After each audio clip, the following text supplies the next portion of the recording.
Hello and welcome to Lost Love Chronicles. Dear listeners, before we get started, drop a quick hi in the comments and let us know where you're tuning in from. Also, if you have any suggestions for us to make the channel better, please let us know. Now let's start with the story. Have you ever woken up in the middle of the night for no reason at all? Just lying there, staring into the dark, wondering what stirred you from sleep? That happened to me about a month ago. Since that night, my life has unraveled into something I barely recognize. The cause of it all? A voice I heard just minutes after waking. One that shook me to my core and forced me to question everything. Who I was, the life I'd built, and what my future was supposed to look like. That voice changed me.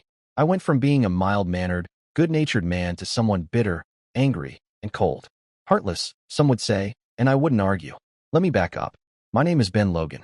I'm 32 years old, 6 feet tall, and weigh about 180 pounds. I stay in shape, running, working out, trying to take care of myself.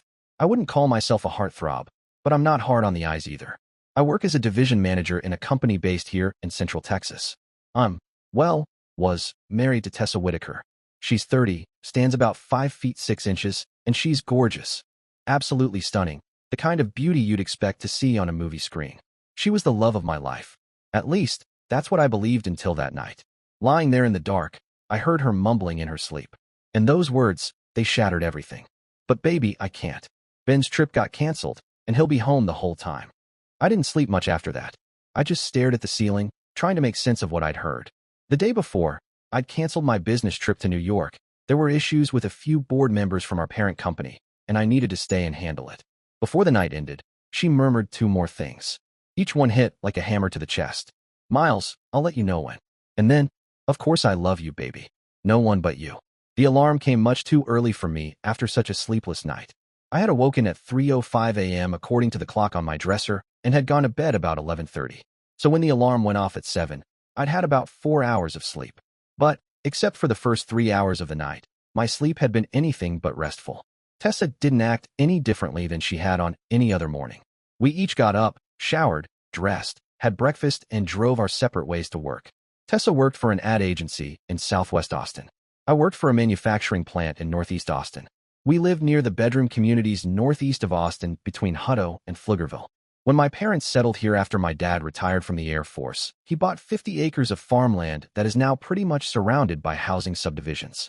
Once at work that morning, I called an old friend, Travis Porter of Porter and Porter Investigations. Travis had been my best friend growing up. Both our dads were military men and were stationed together during our formative years. From the time we were about 10 until we graduated high school, we were here in the Austin area. John Porter bought 10 acres about a half-mile down the county road we lived on, and we went to school together from 5th grade on. Travis and I joined the Air Force the same day and put in our 4 years.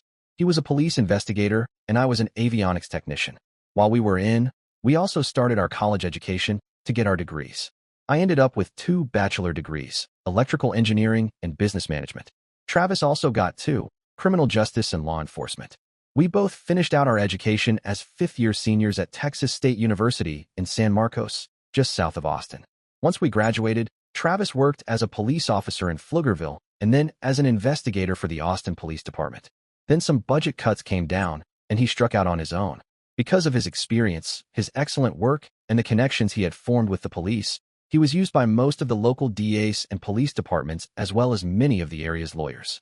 I, on the other hand, found a job with an up-and-coming manufacturing firm. They could make damn near anything out of foam or plastic. The company had started out small. By the time I joined them, the manufacturing floor had just expanded to 3 buildings and almost 9,000 square feet. The offices were in another building, on site. I had continued my education and now had a master's in manufacturing engineering. Anyway, Porter and Porter consisted of Travis, his wife, Jasmine, and James Porter, a son of his dad's brother, and his baby sister, Angela. I think now he had several others working for him as his offices took up the whole 3rd floor of one of the big bank buildings in North Austin. I called Travis first thing after I got in the office that morning and explained what I had heard. Ben, I'm so sorry to hear that. I thought you guys had a great marriage. What do you want me to do? Travis, is there such a thing as a voice recorder that will record up to about 10 hours? Yeah, Ben, we just got something in that will record to a flash drive. It has a 12-hour record time. It can be made to record continuously or on sound activation. It can be wirelessly downloaded to a computer if it's within 100 yards. Is that something that you would want for there in the bedroom? That is perfect. Also, I want the whole house wired for sound and video. I want to know what, if anything, is going on. Also, I think there is some new guy at Tessa's work that started sometime last year, maybe before or around the holidays.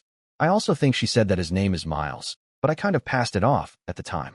Hey, no problemo, buddy, we can take care of you. Can I have someone stop off for a key and the alarm code so we can get the house set up today? The recorder will be set up in your bedroom and it will download to your laptop. You can turn it on before she goes to bed and turn it off after you get up in the morning. Then, once you get the download, send it directly to me. But please, for your own peace of mind, do not play it back. Let me take care of it for you, Ben. And don't worry about the cost. This won't be free, but it won't be real expensive either. Not for you. I still owe you big for saving my life. So you let me worry about this. You just keep on doing what you normally do, and I'll find out the skinny on Tessa. Travis, you have no idea how good that makes me feel to know that I have one person in my corner on this. I really don't know if I can live through this, if it turns out to be true. Not to worry, Ben. You have a lot of friends. We'll stick by you no matter what. I'll send Angie over for the key and the code. I'm sure you remember her. That way, you know we'll be set to go. Just hang in there, Ben. We'll find out everything there is to know about this. For right now, just think about this being a wild dream. We can help you get through it, together. See you soon. Thanks, Travis. I'll expect Angela this morning, then. See you soon. That thing about my saving Travis's life is not your normal saving someone's physical life, like I pulled him from a burning building or saved him from drowning. This was, I guess, a more mental and physical saving. Travis had started dating Alicia Krause while we were in high school, and they were getting pretty serious. Alicia was a real looker, but she also had a real problem. We later found out that she was not only bipolar, but also a homicidal maniac. But in school, she was very popular and fun to be around. Travis asked her to go out, and they had some pretty good dates. Well, at least Travis had thought so. I'd heard from Linda, Hannah's cousin, that Hannah's mother was not around anymore. She'd had to be institutionalized at a distant mental facility due to some mysterious circumstances that no one in the family was talking about. But the one thing she did say was that this had happened to Hannah's grandmother and her great-grandmother, too. The doctors thought that somehow this was hereditary, and that they had to really watch Hannah, because the symptoms had been appearing earlier in life in each succeeding generation. Hannah's mother was positively diagnosed when she was 30 and her mother at 42. But Hannah's mother was having problems as young as 25. Once I found this out, I let Travis know about it and told him to watch her closely. Things went on fine during our junior year, and all the way up to our senior year and the prom. At the dance, everything was great. We all had a great time. However, as things were winding down, everything kind of went to hell. Hannah came back from the bathroom and seemed a little off. And then, as we went outside, she turned on Travis and accused him of cheating on her with the Johnson twins. Now, Kathy and Kendra Johnson were two of the hottest girls in school, and most guys knew that they were also two of the biggest teases and practical jokers in the school. Apparently, they said something in the bathroom about how they had enjoyed many an evening in Travis's company. They even said how great he was in the sack. Hannah rounded on Travis and was pushing and hitting him, and then something snapped inside her. She went berserk, and before her tirade was over, she was acting like a rabid dog. I had sent my date, Jasmine Mitchell, back inside the hotel to call the police. I tried to stop Hannah. She turned on me after just about beating Travis to a pulp between her purse, her fists, her feet, and anything else she could find handy. I was able to get behind her and grabbed her arms at her elbows. I pulled her back and lifted her up. About then, more help arrived in the form of a couple of the men-teacher chaperones and the security guy from the hotel. He cuffed her hands behind her, and he and I kept her away from everyone else. Hannah was growling and trying to kick both of us, and she also tried to bite the security guy. That is when I reached back and threw a fist right into her jaw. That stopped all of her fight. She was out cold. Once the police showed up, she had come around and was as nice as you please. They treated her nicely, but also at a distance. Hannah never came back to school. I talked to Linda, and she said that Hannah was sent to the same place her mother went, and that her father had to move, too. That was my great save of Travis Porter. A few minutes later, Madison Clark, my able-bodied PA, came in and said, "Ben, you look like shit." What happened? Nothing much. I woke up in the middle of the night and couldn't get back to sleep. Oh, and by the way, I'm expecting a young lady, Angela Porter, this morning. Show her right in when she gets here. She's a family friend, and I need to talk to her about some family matters. And, Madison, thanks for thinking about me. I'm sorry I upset you with my appearance. Also, can you get me Nolan Lloyd on the phone, please? I need to speak to him about something that has recently come to my attention. Thanks, Madison.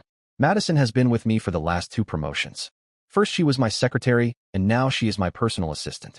I don't think I could get half my job done as efficiently as I do without her. I'll have him on the line as soon as I can. Ben, are you sure you're all right? It's not like you did not sleep properly, and your eyes look kinda dull, like you lost your best friend. It's okay, Madison, I'll be fine. Once I get some sleep, I'll be right as rain. Madison left and closed the door, and that is when I lost it.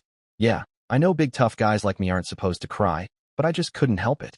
It's kind of what you do when someone rips your still beating heart right out of your chest, and then stomps on it until it is nothing but broken pieces scattered on the ground. I sat there hunched over my desk, silently sobbing, wondering what I had done wrong. Did I do something to make Tessa cheat on me? Was I just not good enough in bed? Did I not love her enough? What is wrong with me that she has to go and find love with someone else? About then my intercom buzzed, and I heard, Ben, Mr. Lloyd is online too, and Miss Angelia Porter called to tell you she would be here in 30 minutes. I picked up the phone and got on the line with Nolan. Nolan, how are you today? More to the point, how are you doing today? Miss Clark mentioned that you had not slept good last night, and then suddenly I get a call from you. That makes me wonder if things are not so rosy in the Logan household. So tell me what's going on. Ben, we've been friends too long for us to beat around the bush with the problem. Nolan, you're right. You know me too well. I think my marriage is over. I heard Tessa talking in her sleep about some guy named Miles, and that she loved him, and that she couldn't do something because my out-of-town trip was canceled. I have Travis Porter already on board. He is going to wire the house and phone for sound and video, so we can find out what is going on. Also, he said he would have someone tail Tessa to see what she's doing. Anyway, I want you to start getting the paperwork ready for a divorce. I'll get you everything I have on the financial end. You know the farm is still in Dad's name and has been since before the marriage. What else do I need to do? Oh yeah, I need to send you some money, right? Ben, right now I can be retained for $1, but can we meet for lunch or something? I have a sheet with the things you need to do if this is real, but there are a few things that you can do right now regardless of whether this is real or not, to be able to protect yourself. Now, who does the finances for you? Is it Tessa or you? Nolan, Tessa and I wanted to have our money separate, so we each contribute enough of our paychecks to a household account to meet our bills, plus a little extra to cover unexpected expenses. Then we each have our own savings accounts that we have our debit cards tied to. I pay everything online from the household account, and at the end of 6 months we split the excess and put it into our IRAs and the college fund for our future children. Is that real important? Do you know what Tessa makes at work? Not really. I mean, I've seen a few of her paycheck stubs in the desk drawer, but since we both contribute to the household account, it was never a real issue. I'm pretty sure that I make more than her, but not by how much. How much does each of you contribute to the household account? Well, my part is $2,700, and some change twice a month, and Tessa adds another $1,800 every 2 weeks as well. So just over $9,000 goes in each month, and all our bills comes up to about $7,200 a month, so there is some extra there for incidentals or unexpected expenses. Good, Ben. If you can, get a copy of her latest paycheck stub, plus yours, too. Write up a list of expenses, and then we can go from there. You are actually better off with the way you work it, because she doesn't know what you make. If we can find out what she makes, we can get things started. Can you meet me at the Texas Roadhouse, up in Pflugerville, at say 1 tomorrow? Bring that information with you. I will get with Travis and add his information to the case, too. See you tomorrow, and I'm truly sorry this happened. Thanks, Nolan. I just don't know what I did to make this happen. Ben, if I know you, you did nothing wrong. Don't beat yourself up about it. You are not the bad guy. Here, Tessa is. By the time Nolan and I had finished talking and I'd hung up, I got another buzz as Madison said, Miss Porter is here. Send her in, Madison, and thanks. The door opened, and boy, did I get a shock. The woman that came through that door made my wife Tessa look like a fugly dog. Angela was about 5'2", and maybe 110 pounds, soaking wet in a parka, but what a package. She had that classic hourglass figure and nothing but flawless skin on her face, arms and legs. She was not overly large top or bottom, but perfectly proportioned everywhere. She had light brown hair with some much lighter streaks. It was almost like sun-bleached hair, or as though she purposely had blonde streaks added to her hair. Her eyes, when she approached me, were a glistening light green, not quite dark enough to be called emerald in color. Her best feature, though, was her smile. I felt like I needed sunglasses to protect my eyes from that megawatt smile. I could not get over how that pig-tailed little tomboy caterpillar from my youth had turned into the beautiful butterfly of a perfect woman today. I got up from my chair and was moving around the desk with my hand out when this bundle from heaven wrapped her arms around me and hugged me tight to her luscious body. God, Ben, it's been so long since I've been able to do that. You do know that I had the worst crush on you all through school? Then you went away, and I haven't seen you since Travis's wedding. I'm so sorry about all this mess with your wife, but we will find out what, if anything, is going on. Rest assured that I will. We will leave no stone unturned to find the truth. When she unwound herself from me, I had to turn quickly, or she would have seen my instant reaction to her hug. I retreated back behind my desk to let my hardness dissolve and motioned for her to sit, while I tried to compose myself. Angie, you have certainly changed from that skinny little kid I remember from Travis's wedding. You were what, 14 or 15, then? Actually, 17, Ben, but, yeah, I did kind of grow out of that pesky little sister that you guys always picked on. Now, I'll just said you needed help, and for me to get right over here. I'm to get your key and security code, so we can get your place wired for sound and video. So, tell me your situation, and then let me get to work. If I remember right, that old house has a lot of rooms, and lots of places to hide my toys. I explained the situation and what I needed done. She said they could get that all taken care of in a couple of hours, and the van looked like a security alarm van. It was already on the way. I gave her my key and the alarm code. She said she would be back later to set up my laptop for the room recordings. She came around my desk and hugged me again, saying, Ben, we'll get this taken care of for you. You can rest assured that we are very discreet. See you soon, and walked out of my office. I tried my damnedest to try to get some work done, but nothing seemed to flow. I went down to the snack bar in our building for lunch, and had a burger and Coke, and sat at a small table back in the corner. We had that set up for people who wanted to be alone with their laptops, or maybe a private phone call out of the heat of the outside tables. It was the middle of July, and the temperature would top 110 today. Anyway, I sat there deep in thought when my cell phone chirped. I glanced at the ID. It was Tessa. I was really torn, but I figured I would have to answer it or give away the plans I had in the works. I hit the button to answer and put the phone to my ear. Hi, honey. Are you going to be home on time tonight?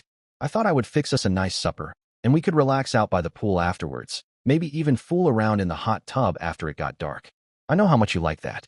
Damn, Tessa, I sure would love that. But I need to get some numbers and a proposal together for the board. They decided to do a video conference for tomorrow instead of us going up to New York next week. From what I hear, one of the directors found out his wife has cancer, and it just blew him away. That's why the conference was canceled. So, they are having a quick video conference tomorrow, and then a big get-together later this month. I'm going to be real late tonight, but maybe this weekend, okay? Oh, all right, Ben. But I sure was looking forward to tonight. How late do you think you'll be? Oh, I should be home around 10 or maybe 11. No later than that. If I am, Madison and her fiancé would gladly kill me making her stay that late. Besides, I need a good night's sleep to be sharp for tomorrow's conference. I'll see you at home later. Bye, baby. We talked for a couple more minutes, but I was having a real hard time keeping my anger and depression under control.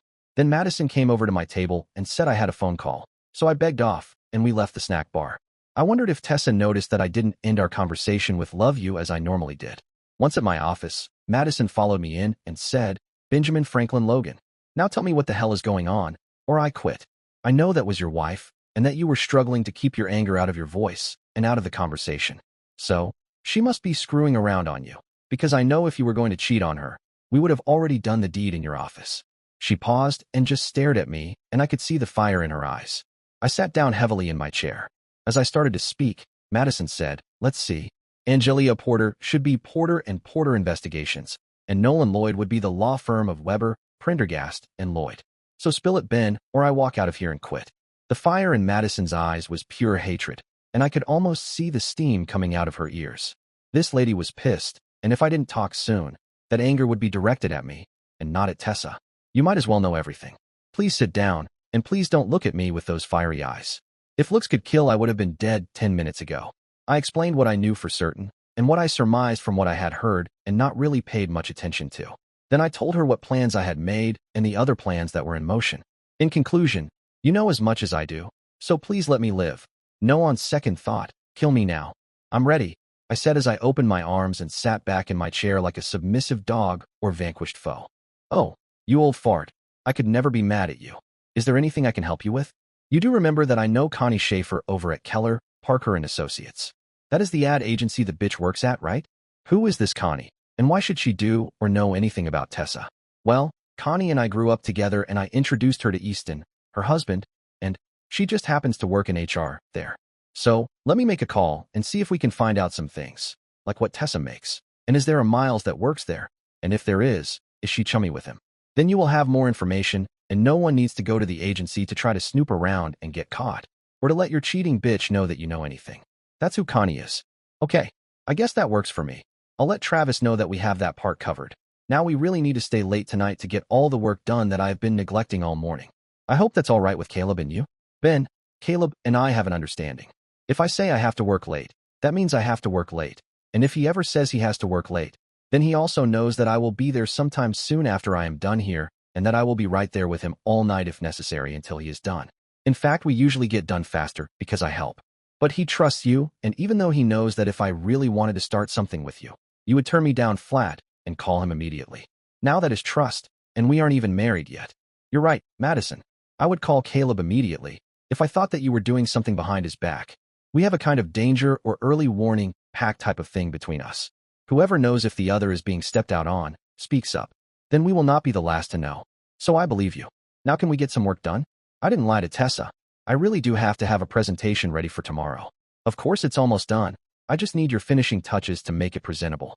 Then I can maybe have some supper delivered, and you can invite Caleb over for a meal. That's just what we did. I put out a couple of fires that cropped up on a couple of production runs, and Angela came back with my key and loaded some software onto my laptop. She showed me how to turn the recorder on and off, and how to download the information from it, and email a copy to Travis.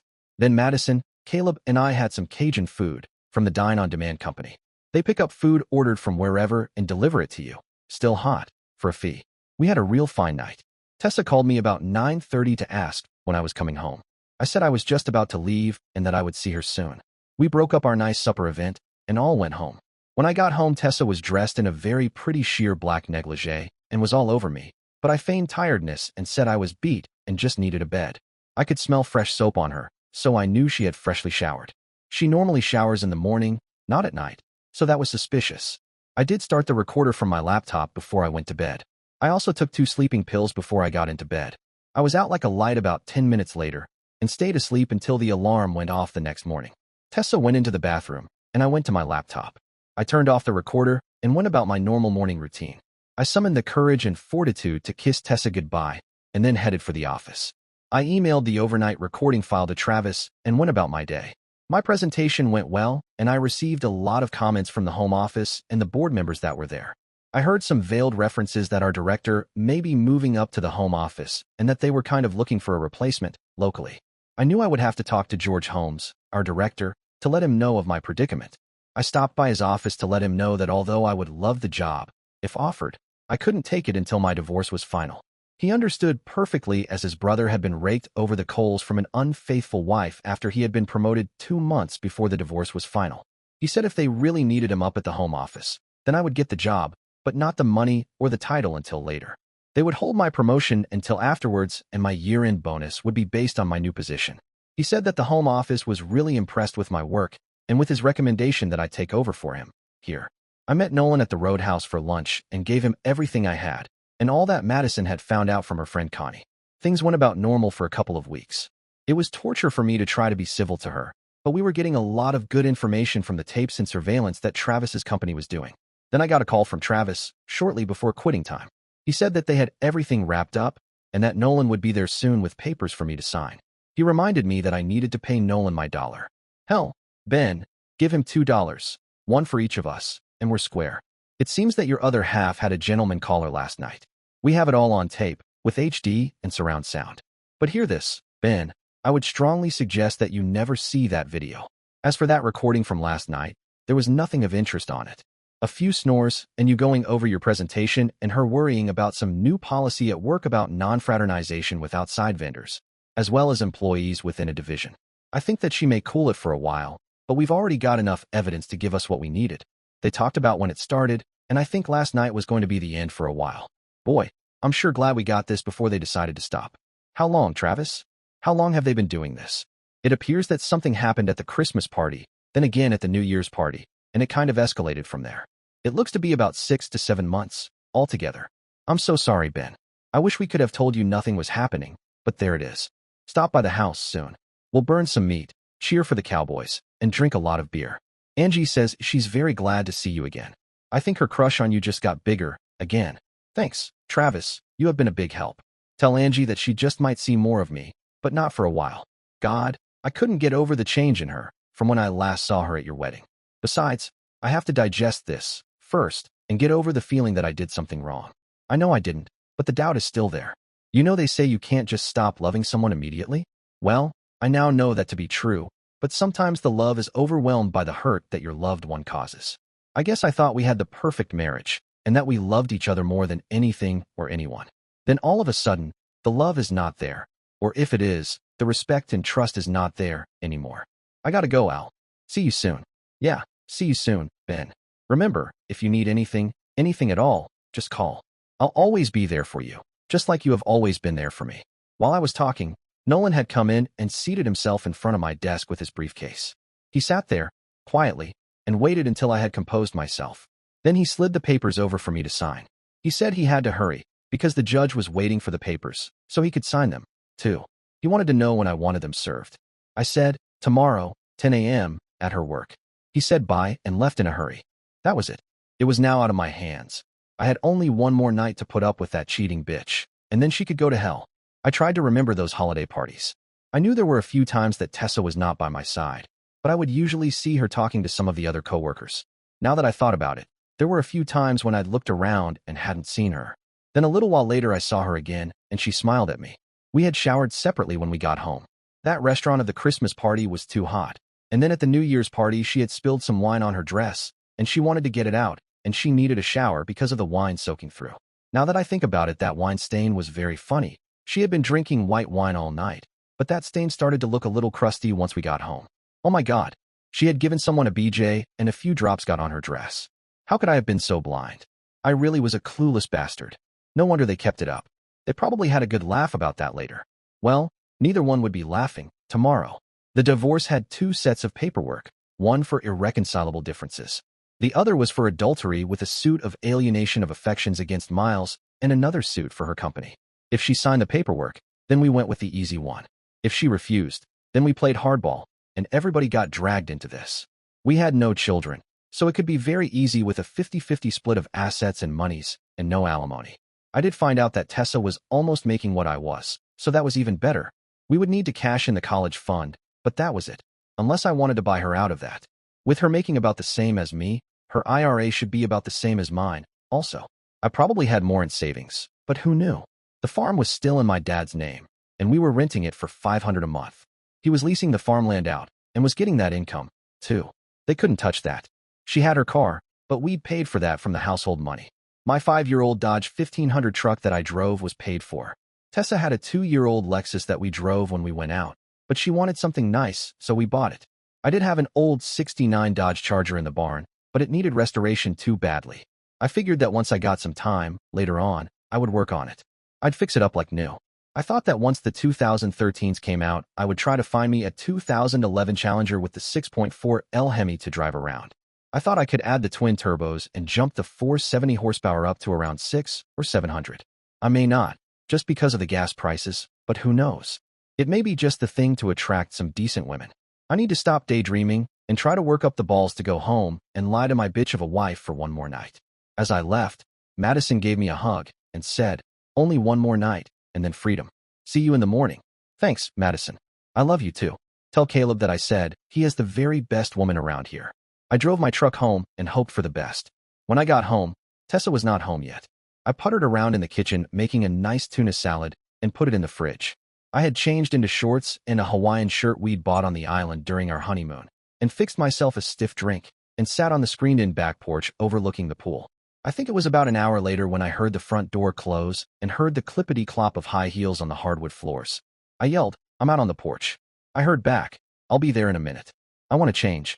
I heard water running for a while and knew that she was showering since the bathroom was right above where I was sitting on the porch. Tessa finally came out in short shorts and an old t-shirt of mine. I asked if she wanted a drink, and she said, honey, I'd love one. It has been a killer day. I went inside and poured me an iced tea in my small whiskey glass. It looked just like my previous drink. I made a gin and tonic for her. I did put in a little more gin than tonic, but if she'd had a killer day, she would appreciate the gesture. As I walked out into the cool breeze from the ceiling fans, I said, I made a tuna salad for tonight. I hope that is all right, babe. Oh, Ben, you know I love your tuna salad almost as much as I love you. I thought, you lying bitch. That must mean that you hate my tuna salad. Boy, now I know how I rate. I handed her the drink, sat down, and stared out at the pool. I prayed that I could last the whole night without losing it, or beating the shit right out of her. I was not going to take sloppy seconds from any bitch, So sex was off the table for tonight and forevermore. She sat there slowly sipping her drink and rocking in that springy motel chair. She loved that chair. She saw them at Garden Ridge and just had to have two of them for the back porch. Myself, I liked the redwood chair with the wide arms and cushioned seat and back. It was getting on towards dusk, and I said, "You want me to make you a sandwich, or do you want crackers with your tuna? And I see you need a refill on the drink. I think crackers, tonight. I'll have you make me a sandwich to take for lunch tomorrow. Okay, honey? No problem. I'll be right back." I took her glass, made her a stiffer drink, and took that out to her. Then I made myself a sandwich with a few chips, and brought her a bowl with some tuna and some crackers on a tray. I gave her the tray, and then went back inside for my plate. I then came back out and sat, still not talking. Once it got completely dark, I took her tray and my plate inside, and rinsed my plate and the silverware and put things in the dishwasher. I refilled Tessa's drink with almost pure gin and got myself some more iced tea, so she would think it was more like my first drink. Actually, I'd only had the one drink before she came home. I used iced tea for the rest of them. I wanted her well lit tonight, so I could make it through another horrible night. Well, at least with her, but next to me, anyway.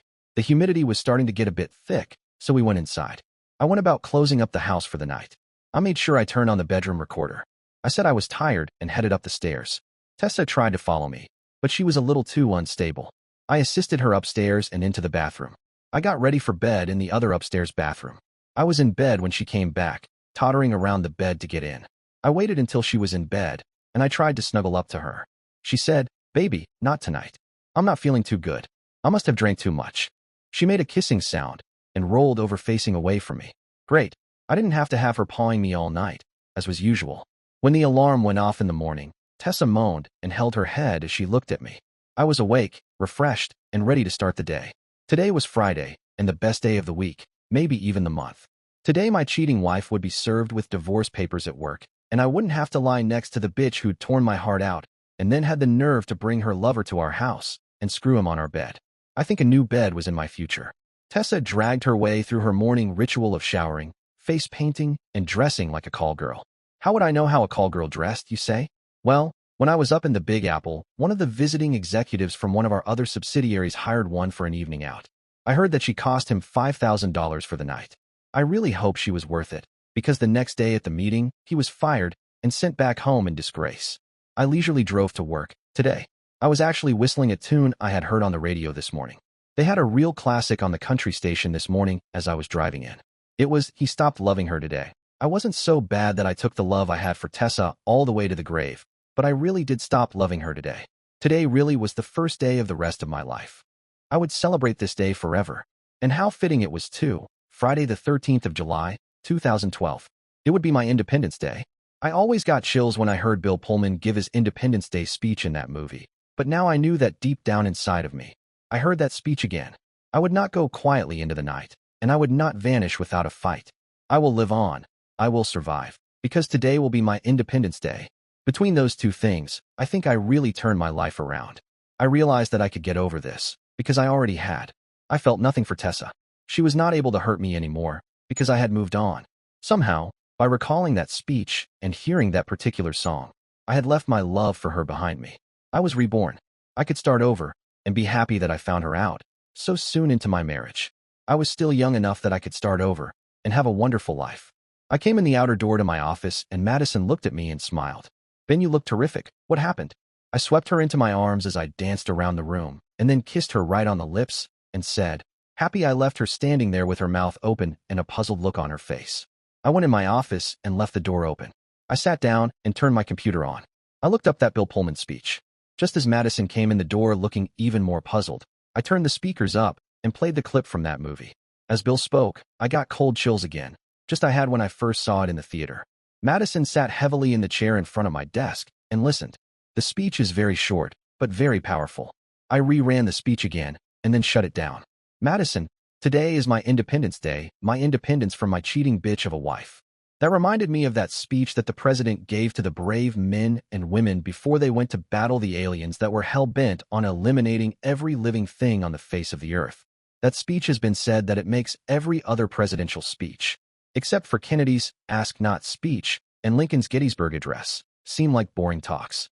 Those three speeches are probably the most prolific and well-remembered speeches of all time, and one of them was not even from a real president. But today most people don't remember Kennedy's speech, or Lincoln's either for that matter. But most people know Bill Pullman's speech almost by heart. The reason for that is that his speech was spoken to so many people over the years since it came out in 1996, and in so many languages, that it sticks in your mind. I know that when that movie came out, you were only 8, but I was 16. It seemed to resonate inside me, and somehow it always stuck with me. This morning, I heard George Jones sing He Stopped Loving Her Today, and it clicked that I was actually over Tessa. That thought led to the independence speech. So what do you think? First, I think you're crazy. How can you go from loving someone so much that you would die for them to no longer loving them at all? Secondly, what the hell was that kiss for? And third, are you crazy? No, because I'm so deliriously happy. And no. There, I answered your questions. Anything else? Being happy is one thing, but that kiss had a whole different meaning than you just being happy. You do know that even Caleb has never given me a kiss that held as much power in it as that one short kiss had. I'm sitting here making a mess of this chair, not to mention other things that I'm soiling. I have half a mind to file sexual harassment charges on my boss, but I can't seem to move from this spot. Now for a future note. You have to teach Caleb that kiss, and I will love you forever as a friend and boss. Now can we get some work done? You bet, I said, and that is just what we did. I got a phone call at 5 to 10 saying they were going to serve Tessa in 5 minutes.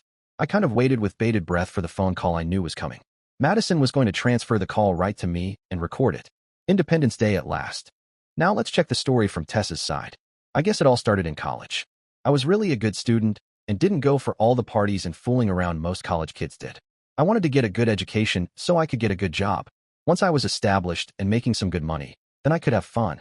I saw what had happened to my parents and my older sister in regards to no education and fooling around. My dad got my mom pregnant with my sister when she was 16 and he was 17. He did get to finish high school, but then he was right into the job market. He was good with his hands and could build anything, and he could learn any job they ever gave him. But without a good education, he was doomed to have menial jobs his whole life. Mom quit school right before she started to show and went to live with an aunt until Leah was born. Then she came back to live with her parents. After the baby, my parents got married. Emery was born later. My mom's parents took care of Emery while my mom worked in a laundry and then as a waitress until I came along almost 10 years later. Emery was a real handful for my parents and grandparents. She was wild all through high school and even into her first year of college, and then tragedy struck our family again. Emery got pregnant and caught AIDS and 3 other virulent STDs. She died before they could take the baby. That just about killed my parents. Daddy took to drinking, and Mom went into a deep depression. There was an accident at work, and my dad was killed. The insurance and the settlement from the company allowed my mom and me to move to a new place far away from Detroit. Mom's sister Kelly lived near Austin, Texas, and had been there when Emery was born. Mom and I came down to live there permanently. I missed a lot of my friends from up north, but being in Bastrop wasn't so bad. The kids were friendly, and I was able to get a scholarship to Texas State in San Marcos. The school was good, and I was getting a good education in mass media communications, advertising. I was in my junior year when I met Ben Logan. He was a 5th-year senior, as he was working for an additional major in business management. It was funny how we met. We were both running to classes held in the same building, but towards different ends. We rounded a corner and crashed into each other. Ben apologized profusely, helped me to pick up my books, and then he was gone again. We saw each other a couple of days later, in the library, studying. We acknowledged each other, but there was something about when I saw him. I got this funny flutter in my heart and my stomach. I really wondered what it was all about. I got to talking to my roommate, and she said, "Tessa, if you want an education, then just forget him. But if you want a husband, then you need to be very careful." I have heard about this guy. He's Ben Logan, a 5th-year senior going for 2 degrees. This guy is going to go places, but he doesn't date, as he is carrying a full load, even in the summer. Slowly over the next couple of weeks we started talking, and then he asked me on a date. I told him no. Then I explained that I really needed this degree. I was on a scholarship, and anything that took time away from that wouldn't be productive. I said that meeting like we did at the library or maybe at the co-op would be fine, but I just had to get my degree. I think he really understood, because he said that maybe after I graduated, we could see each other if I was staying in the area. Graduation day came and Ben was there. He already had a job with a plastics company in Austin, and I had been recruited by a big advertising firm in South Austin. Wow. After that, he just swept me off my feet. By September, I had met his parents on their farm, which I really loved, and Ben had met my mom and Aunt Kelly. On Thanksgiving Day at the farm with all of us there, he proposed. We were married before Christmas that same year. We have been together ever since. Thanksgiving Day became very special to me. That is, until this year. We were rapidly approaching our anniversary, And then who should walk into our office but Miles Hopkins? He was the reason I studied so hard after my freshman year. I let that man talk me into a date, and then 3 more until on our 4th date, he broke my cherry. I really thought that he was the one. But all I was to him was a notch on his list of women he screwed. I later learned that he only went out with virgins, and once he scored, he and you were history. I hated that suave and arrogant son of a bitch. Believe it or not, as soon as he saw me coming out of my office, he turned away and scuttled out of my sight. On the 18th of November, he approached me tentatively and asked if he could speak to me privately. I was wary and had my friend Elena stand outside my door so, if I yelled, she could come rescue me. "Tessa Whitaker, right?" he asked. "It's Tessa Logan, now, so spill it. Tell me your line of bullshit, and then leave me alone." I spat back at him. "Tessa, I'm so sorry that I treated you the way I did. Believe me, it was something I really wish I could take back. You were just a prize to me. Back then, just a number. But I have grown up since then. I only want to apologize and hope that we can become non-adversaries. I doubt that we can be friends. I have been kind of hoping that I would someday meet you again, so I could somehow try to make things right with you. I was a complete a-hole when I was in school those first 3 years. I almost flunked out my junior year, so I took some time off after that. You were my last victim, and the one I regretted the most." "Yeah, right. No, Tess, I'm serious. I quit school and drove a truck for almost 4 years before I discovered that I really hated myself for what I had done to all the girls I dated in college. I went into therapy for a while, and then went back to school and got my degree. I have been out in California, working, and then I was transferred here. I thought that just maybe I could see you again and apologize to you, and hope that you could see I've changed. I'm really happy that you found someone, and I hope that he treats you like the queen that you are. That's all I have to say. Please forgive me." I didn't even look up from my desk as I gestured for him to leave. I sat there crying. Elena came in after he left and saw me crying. She was ready to go out there and kick the bastard in the nuts. I told her not to do it yet. I kind of spilled everything and told her about him and I. She and I watched him like a hawk, and we even had some others watching him too. Our Christmas party was scheduled for the 16th, and by then, it seemed that he was telling the truth. We had a couple of drinks, and he told me I had picked a good man and how sorry that he was not the man I looked at with the love I showed Ben. I'm not sure how or why, but Miles was working his way back into my head. He was placing doubts in my mind that what I felt for Ben was real. Miles didn't say anything or do anything, per se. He was just there every day, all day long. Then suddenly it hit me. I still loved him. It was bizarre, it was wrong, but I just couldn't help the way I felt. He had been my first, and he took me to heights that first time that even today make me shiver. Ben is a fantastic lover, but he is kind, gentle, and loving, when that is what I want, and rough and ruthless, when that is what I need. He could play my body like a professional violinist and make my body and mind sing. But he was not my first. In fact, he was my third. I dated one other guy after Miles and before Ben. He was just like Miles. He was only after one thing, sex. By New Year's Eve, I was a mess. I couldn't get Miles out of my head, and I needed to do something before I totally wrecked my marriage and my life. We were at a hotel banquet hall for our New Year's Eve party. There had to be about 200 people there. We even had some of our people from California and New York there to celebrate. We had just landed a large contract with an international cosmetics and perfume company, and everyone was ecstatic. Ben was over talking to some of the executives. I caught Miles and pulled him outside to an alcove in the hotel. I wanted to talk to him about us. Somehow the talk became something completely different. I dragged him into the handicapped bathroom. I caught him and said, "Now, a-hole, do me right now?" Suddenly I was 19 again, and this was my second time screwing the same guy. I stuffed my dress him into my mouth and screamed out. We finished, cleaned up the best we could, and then he walked out. I came out wiping my dress and ran right into Ben. I told him I had spilled some wine on my dress, and I was trying to get it all out before it ruined the dress. He went to the men's room, and I went back to the party. I felt like a real bitch and hated myself for what I had done to us. But Miles's power over me overrode my love for Ben. That was the beginning of the end of our marriage. I never skimped on my love, or sex, or anything with Ben.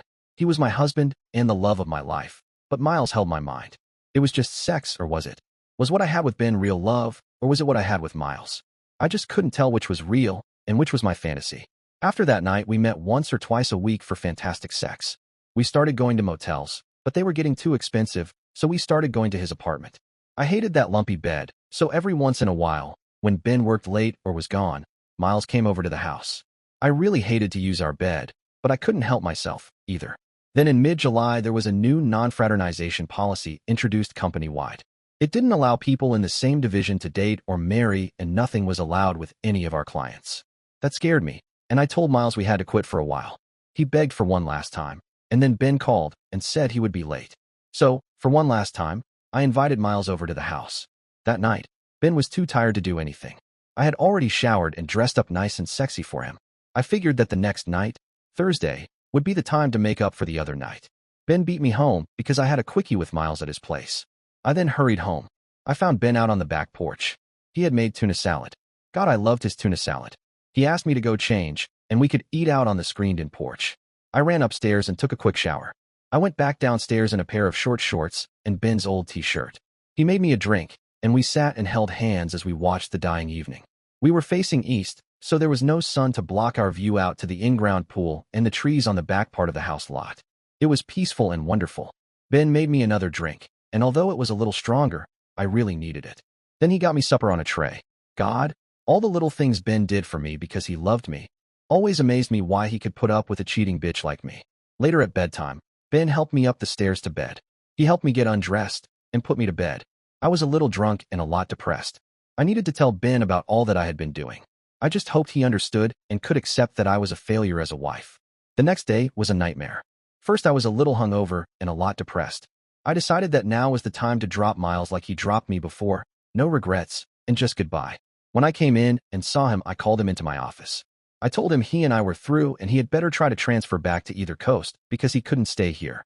He surprised me and said that he was going to tell me that he put in for a transfer that very morning, stating that he missed LA.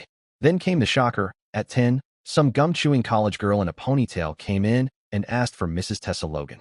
We get packages and FedEx letters all the time, so it was nothing unusual until she asked for my ID. I showed her my driver's license and she handed me a package of papers and said, "You've been served," and left my office. What the hell was this bullshit? Who would be serving me papers for anything? I read the top sheet and fainted. Elena had come in when the girl left and saw me slumped down in my chair. She rushed over to me and tried to get me to come around. She panicked and called for an EMT. One of our runners was an EMT for the county and came in about the time I was coming around. She checked me over and declared me stable. But I was anything but stable. That top paper said petition for divorce. Benjamin Logan versus Tessa Logan. I had Elena read the papers after everyone left. She couldn't believe that Ben would do this to me. We were so in love. We were the perfect couple. No one at the agency knew about Miles and me because we kept it out of the office. Now everyone would know, but the paper said irreconcilable differences. Maybe Ben didn't know and he was screwing his PA. She was cute and young and not married. I really hoped that that was why he wanted the divorce, so he could be with her. Maybe he cheated too. I had to call him and see what this was all about. The call I had been waiting for came in at 15 after 10. I was surprised that it took that long for her to call me. Hello? I asked. Ben, what the hell is all this nonsense about a divorce? Are you pounding that little teeny bopper of a PA? Why would I sign such a thing just so you could go out and do someone else? Just like you did Tessa? I know all about Miles, my dear, so if you want to get nasty, I have recordings, phone calls, and videos of the two of you together, both at our home and at his apartment. I would strongly suggest that you get a lawyer and then sign those papers. Otherwise, dear, the other paperwork goes into effect, and your precious Miles and your company will be named in my suit. So get your head out of your butt and sign those papers and get a lawyer, quick. I hung up the phone and cried for a while. Now let's check from Ben's side. Madison came in and said, Ben, that bitch better never let me catch her alone. I will tear her a new a-hole for calling me a teeny bopper. The nerve of that woman. Now what happens next? I guess we wait until the court decides what happens. We went back to work and my euphoria of this morning was gone. Numbness replaced it. At 3, Nolan called and said he had the signed papers and that Tessa had hired a lawyer. He was going up to the Williamson County Courthouse to file and see when we could reasonably see a judge. I called and told Tessa that she could stay at the house over the weekend. I wanted her out of the house before the end of the month, where she could live in one of the other bedrooms until she could get a new place. Tessa moved out a month later, and 2 days later was our first court date. The judge looked it over and asked each of us if this was what we truly wanted, and we both said yes. He granted the petition and said it would be final in 6 months. During that time, we could still call this off or renegotiate the terms. We both said that was fine, and we didn't want any changes. Our divorce was final just after St. Patrick's Day. Tessa flew in for the hearing. She had transferred to their LA office and was staying with Miles. After the hearing, I asked her to lunch and we talked. We parted silently, and I knew that I would never want to see her again. I wished her luck with Miles, and she said in parting that she thought she might be pregnant. I told her I hoped that they had a very happy life. As for me, I did go out and buy that Dodge Challenger. It was bright yellow, and I had a lot of fun running up and down the toll road, with its 80 miles per hour speed limit. Of course, most times I really had to keep it down to under 100. But I have a new interest other than speed and picking up women. Someone picked me, and I'm trying to set a good example for my new woman and our soon-to-be 3-year-old daughter. Angela told me to hurry up and finish this story because she is waiting upstairs. Madison Claire Logan is now asleep. Once that happens, it's playtime for mommy and daddy. Our son should be born in a couple of months. I think Travis Dale will be a good name for him. Dear listeners, please share your thoughts in the comments section below and don't forget to like, share, and subscribe.